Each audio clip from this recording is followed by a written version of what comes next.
Aloha! It's the Rebecca and Tim Show. It's the Tim and Rebecca Show.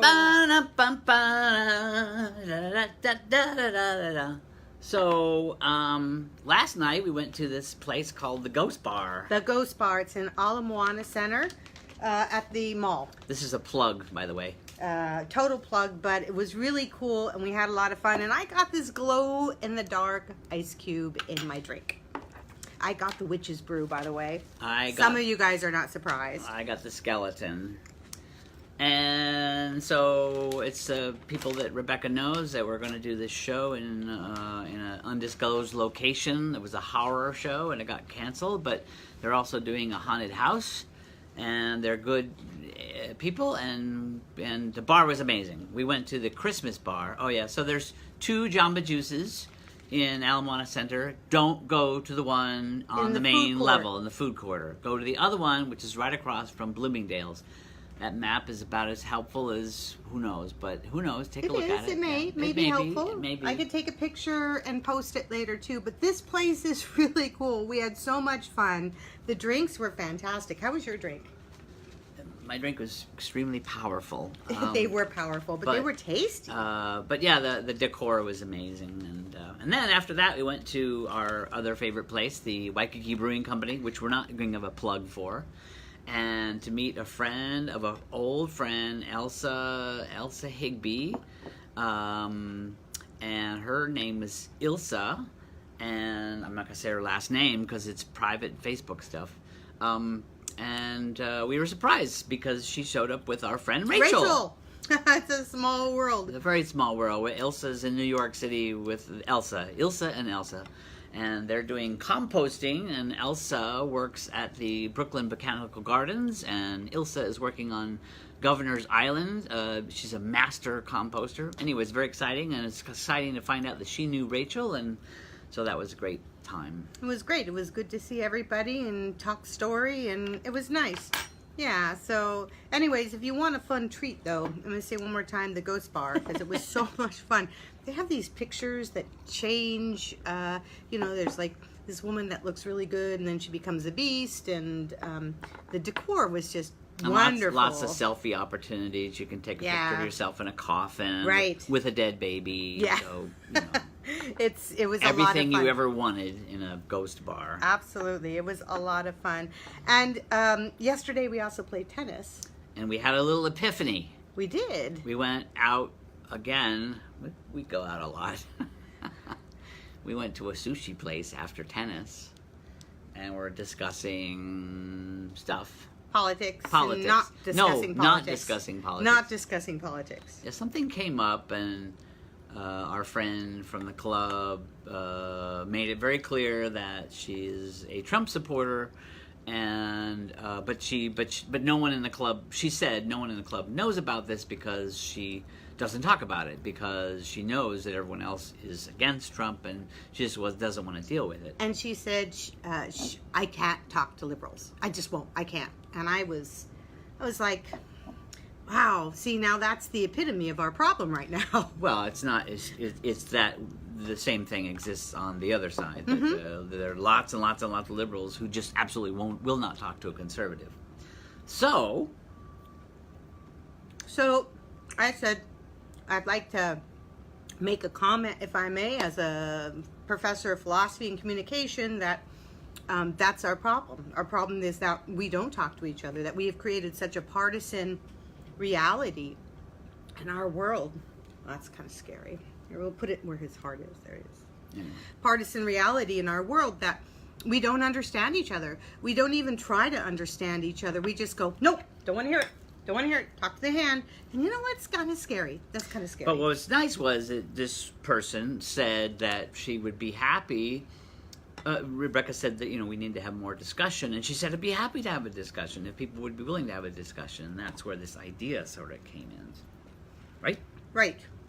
So I work on workshops all the time with my students about how to talk to each other and how to deal with emotional situations where communication is often very, very difficult. And it occurred to me that I should just start doing this in the in our general community here. So I'm going to start a workshop, and the only caveat of this workshop is that I need 50% liberal, 50% conservative, and I'm doing this because we're not all exactly cookie cutter, whatever. And we're going to learn how to talk to the other side. Well, it should be more like at least 40 of each, because it's just be hard to make it exactly. Well, I want to do a small group Yeah. to start with. But if we have a small group to start with so I can figure out the best way to do it, that would be great. The beginning, we'll be talking about different concepts that most of us don't realize. For example, we are wired toward the negative. It's called the negative bias. And that makes us come or jump to certain assumptions. And when we live in a partisan world like we're living in now, it's even worse. Like it becomes even more of a thing. So we're going to talk about that and flooding and how emotional flooding actually impacts us and how a lot of this is part of our limbic system.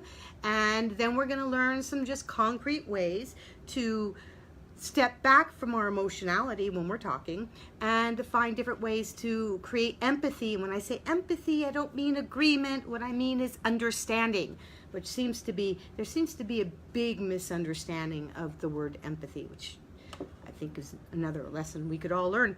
So yeah, I'm gonna start organizing it. So anybody who's interested, please post on here that they would like to take that. It's going to be local because it's going to be in a park or a public situation. But if it's successful, Rebecca might want to have it online. And do it on a regular basis because I think we need to. All right, so we're trying to limit how long our videos are. Shh. It's all right. So we're going to move on to the next topic, which is... Well, we don't have to. We can go on. I think we need to. Our IKEA shoes we showed you this yesterday, but we'll show you again. Hi. You can just look at my face while I'm moving over here. So this is from IKEA. We bought 2 of these.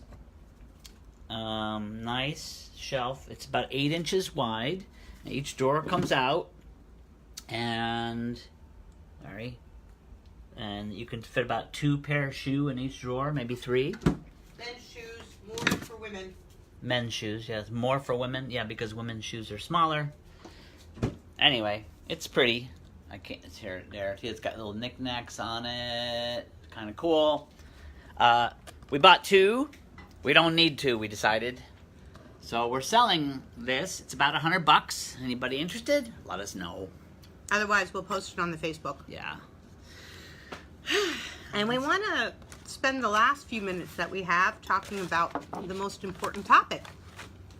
And that is being worthy. Tim?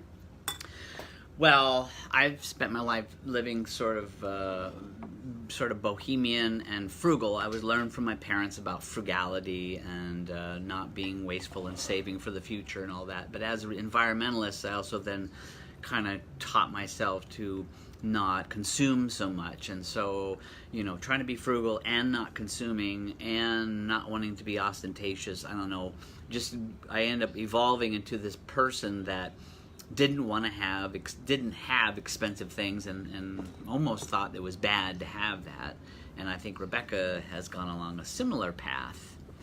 And for different reasons, though. We sort of kind of realized that we almost, I don't know, that it was something about being worthy, no, that's for people who have lots of money, or that's for people who have lots of talent or something, and that we can't have fancy things, or we can't be in social environments where people have a lot of stuff, and it's okay to be an environmentalist and it's okay to be frugal, but we realize there's a little bit of fault in that kind of thinking, we think. Yes. And so one of the things we have come to determine is, although we tend to get what we need in this world, we rarely get necessarily what we want. And it's because of our mindset, right? Mm-hmm.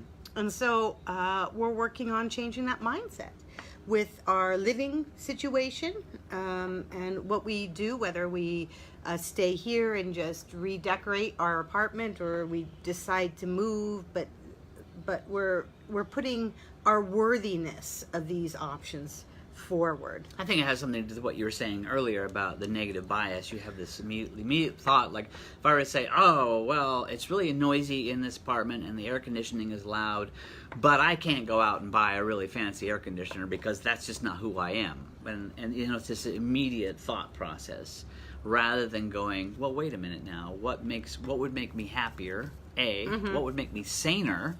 What would make me do my work on the computer better if we had nice air conditioning and stuff?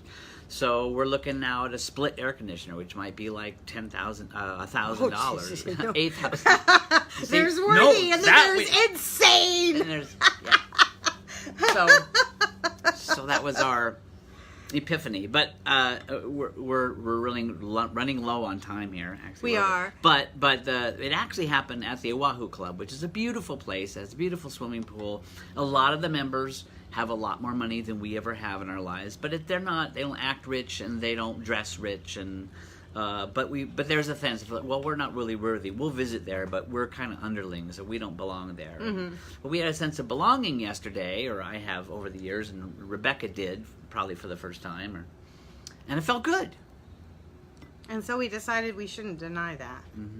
We are worthy.